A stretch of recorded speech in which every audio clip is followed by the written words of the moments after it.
How come most startups fail, even when we have more tactics and strategies than ever before? Join the bedside chat of an entrepreneurial couple as they share what it takes to create a business with ease and in flow. Hello everybody, welcome back to another Biz in Flow bedside chat. I'm Natasha And I'm Jachym, and we are reporting to you from a different bed. We are at a cottage in Switzerland, so we're surrounded by mountains. It's extremely quiet here. Yeah. But it's a blessing to be here. There's a lake and there are mountains surrounding us. Very beautiful place to be. Very beautiful and very peaceful. Yes. Has it brought new inspiration for you, Jachym? For the biz? Well, we have done today quite a lot of Instagram photos. So there was inspiration on that side. Have you learned anything from that? It's better just to act natural. We were really trying to strut our stuff and really work it, and the more we were working it, the more ridiculous we looked. So don't try to be anything extra. Yeah. And it was just, I must say, when I'm reflecting on kind of the working days, they just pass by, like we get up, we do our morning stuff, we get to work, and then we just work, and there's not really a struggle, there's no much procrastination really going on. It's just setting one's foot in front of the other, and that feels very natural. Why do you think that is?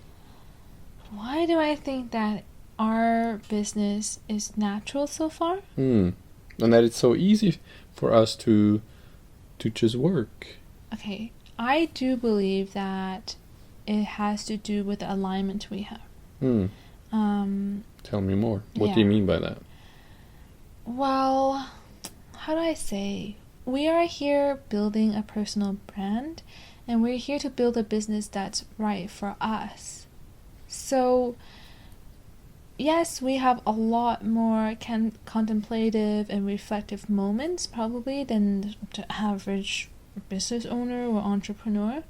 So it's as if in every way, imagine if you're sailing or you're on a boat, you're adjusting so that you're going with the flow and with the shape of you, right? And with the elements versus really fighting against like what's coming. I just feel like I am just doing how I would actually coach someone in a conversation, like in a coaching conversation, because I really trust my instincts. I follow my gut. I follow through with what I feel, and I think there's a level of courage within my coaching style, even though it's very intuitive, is that no matter what I think and what images or feelings come up within me, I feel compelled to share it with my clients, and that's where the magic happens, when I'm not holding back because some thoughts are in my mind saying, oh, that would be rude, or that's not appropriate for a social conversation. Like when I really trust that, okay, this is what I gotta do, I'm stirred by a certain inspiration or a thought and an image, I have to share it, this is the moment, then it works like magic. And I feel like for you and me, I go through this work day just going with what feels right and keeping that momentum up. I don't really try to, see beyond too many steps ahead of me. I just do what's necessary right now. And that's not to say that, we forget like the long-term plans, or that we don't do our weekly meetings and things like that. It's just that I'm really focused on what's now, what feels right for me right now, what needs to get done right now, what's appropriate right now. So for example, when it was time to take the photos, we need the daylight. And also doing our YouTube channel, the video there, we need the daylight. So when it's time, we do it. Doesn't feel like there's much friction. Yeah, and it's also, there's very little kind of disagreement within what's going on within me, my head, expectations, and how the business should be and where it should be and how, all of that stuff doesn't really happen. There's not even much, like, yeah, we have our kind of long-term vision, but we just do the daily stuff and get that done rather than being busy about feeling like, oh no, I'm not there yet, I should be there yet.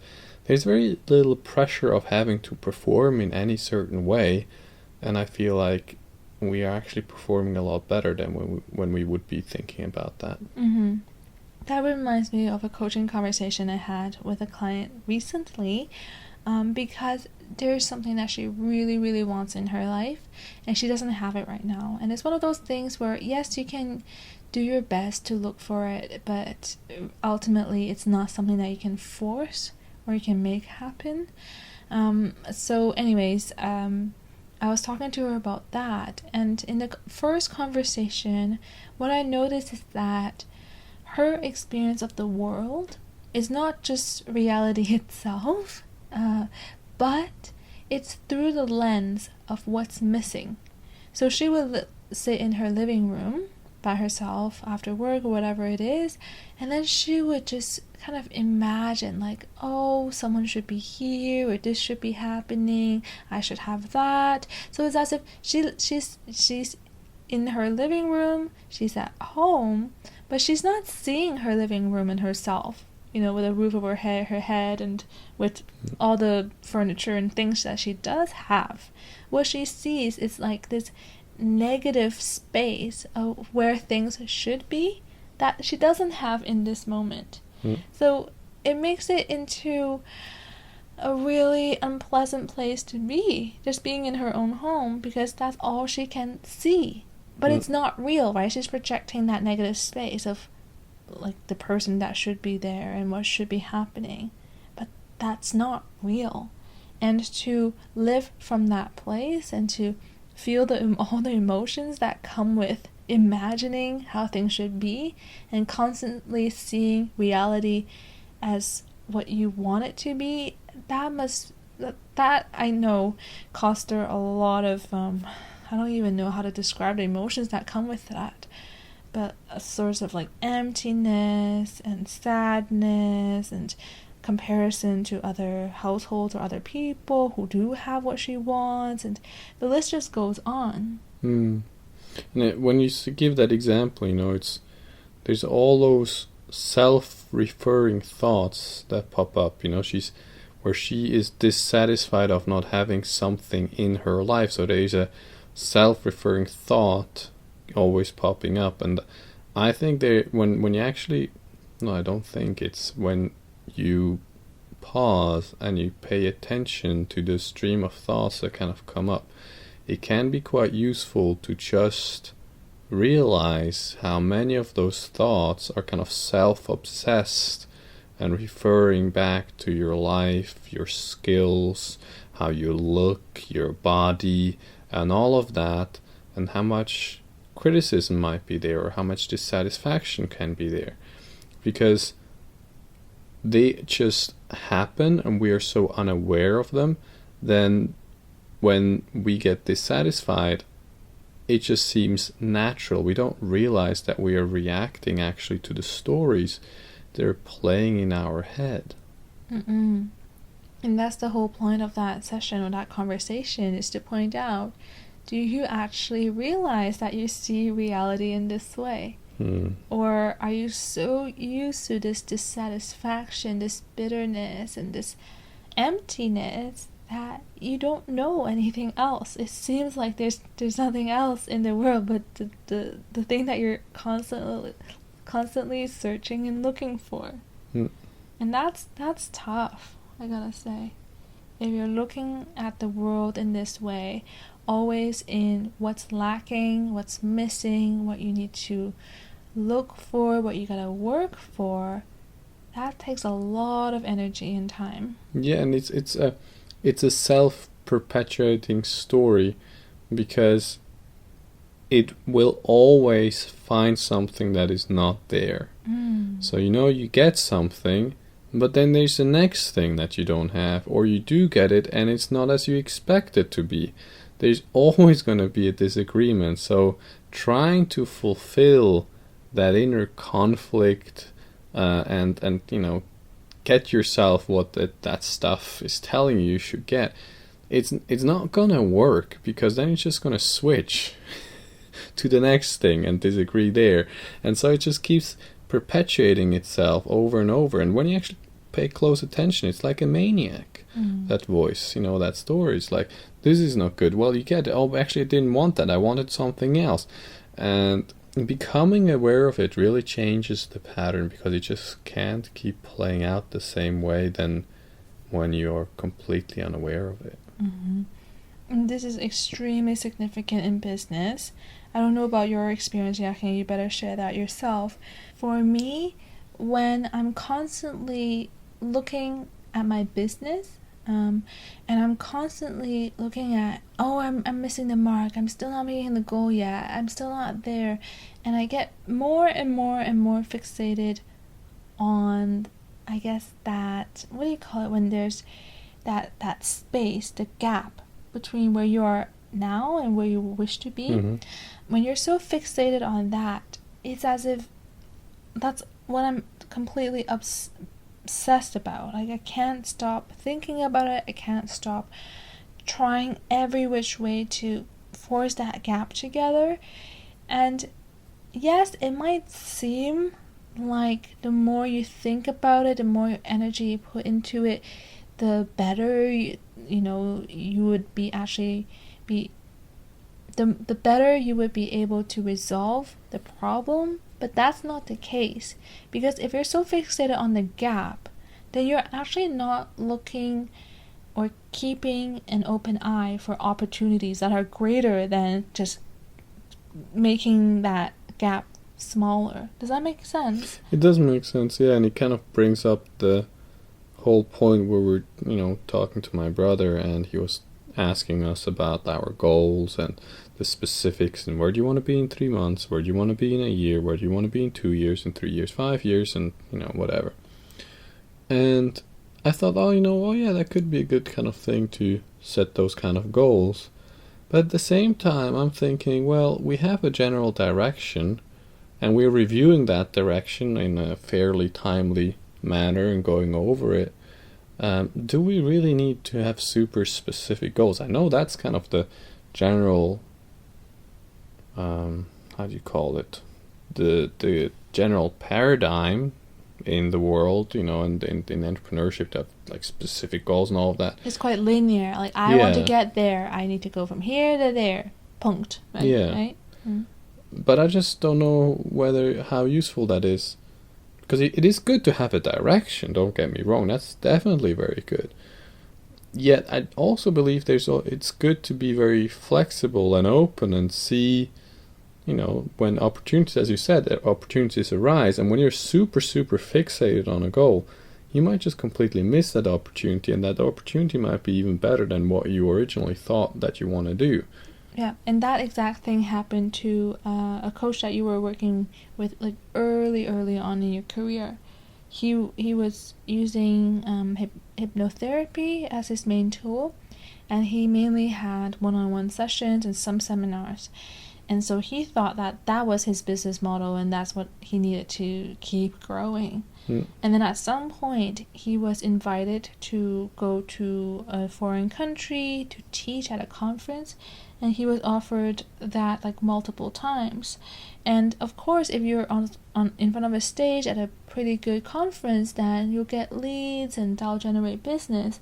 So because he was able to earn so much from those type of events, and he was invited again and again, it completely changed how he saw his business, because he no longer needed to find those one-on-one clients and keep up that hourly fee and that kind of thing. So one event completely changed his income level and like the way in which he's engaging with his business and what's possible. So if you're constantly thinking, I just need more clients, I just need to up my hours, I just need to, it's like that incremental step to grow, right? Versus what are the bigger opportunities that could come my way that could just 10x my growth right now. And I think if we're so fixated on just meeting that next goal. Not that that's a bad thing to set goals and want to meet it, but if that becomes a problem in itself, and it's as if we're putting on blinders just to meet that goal, right? Then it can actually hold you back from greater things that the world is actually trying to give you. It kind of reminds me of what I have said before, which is kind of like we are always co-creating with life. It's not a one-way street where we dictate how life is supposed to be.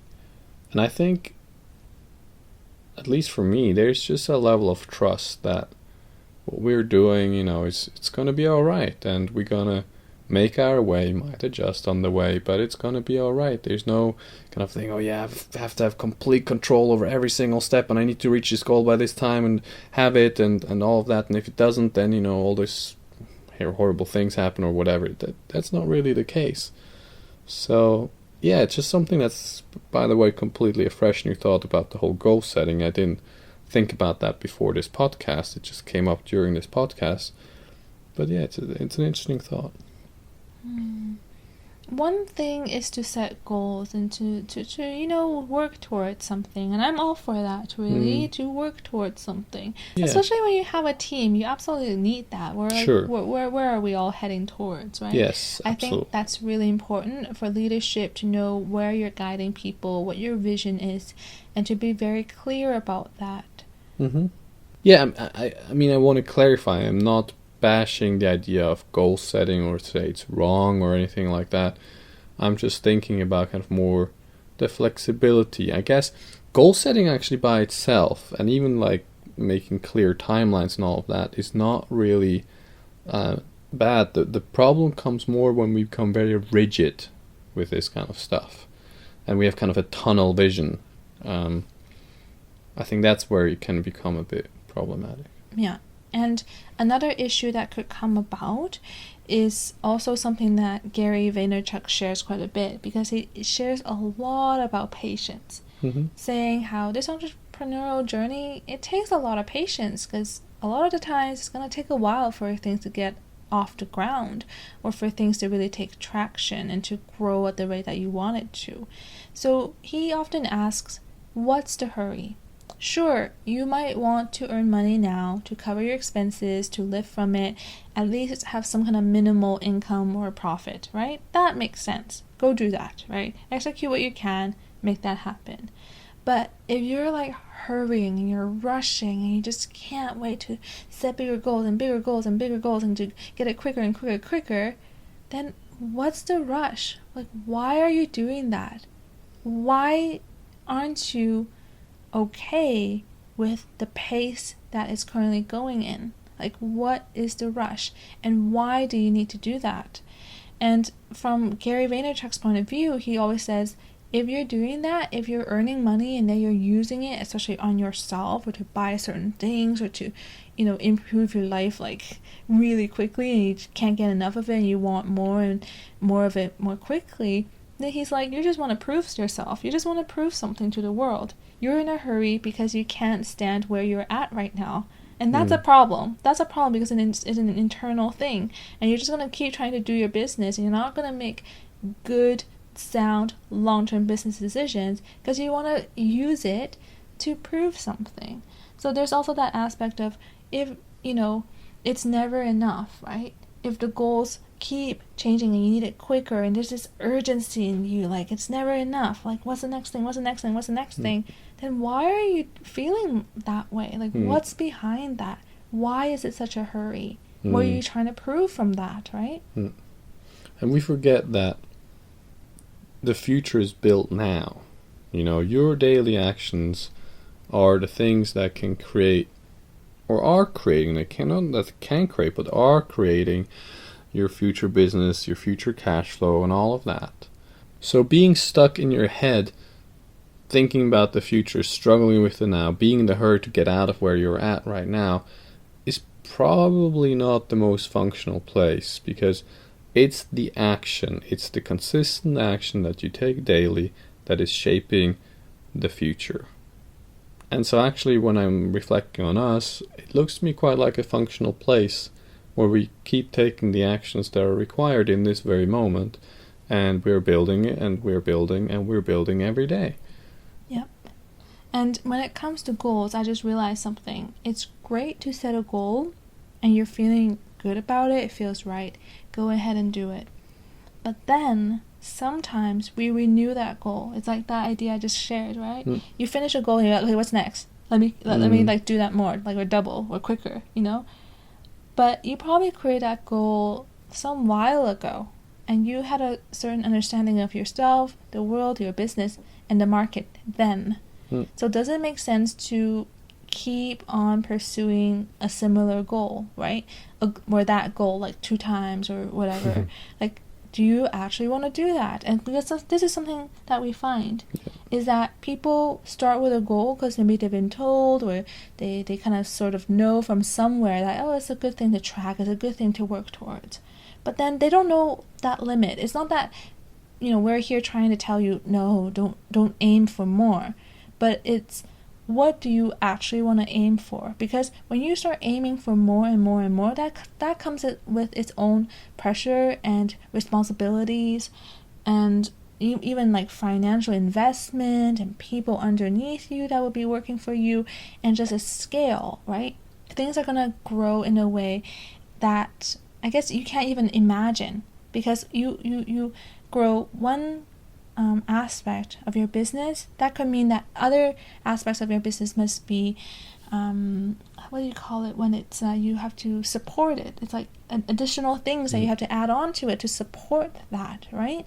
So oftentimes we don't even pause, right, when it's time to renew our goals, if this is the way that I want to keep going, or have I reached a point where I'm actually content with this, I want to nurture something else within my business. And I think we're in such a society, in such an industry, right, when it comes to business and startups and entrepreneurship, that is just more. And once I finish something, what's the next thing? Let me do more.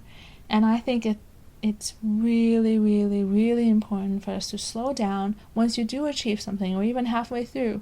Do I still want that? And once you do achieve it, how is it for you? Do you actually need more of that? And if you do, go ahead. But if you don't, then it's time to revisit what it is that you want all over again. And I just want to revisit again just quickly the whole thing about high performance.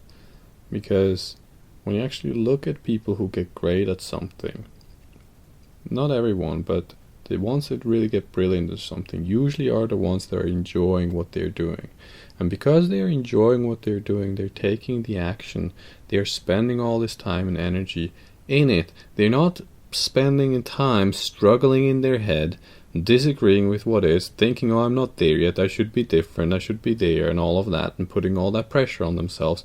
They're usually in the flow, doing what needs to get done, and learning and enjoying it. It's like, who are the best learners? The kids are the best learners because they have the excitement. They have nothing on it. They go and try, and they fall on their nose, and they laugh, and they try new things. There's nothing attached to it.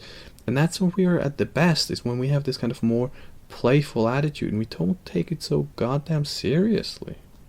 No, we don't have to. It's definitely not something that's gonna make or break you. Like, there's always gonna be second chances, and it doesn't matter if you don't measure up to something that you actually set yourself. Like, these goals are things we set for ourselves. It's gonna be okay. That's all I want to say. All right, let's wrap it up. Oh, you said that again. I don't think you're supposed to. Let's wind it down. Let's fade it out. Let's...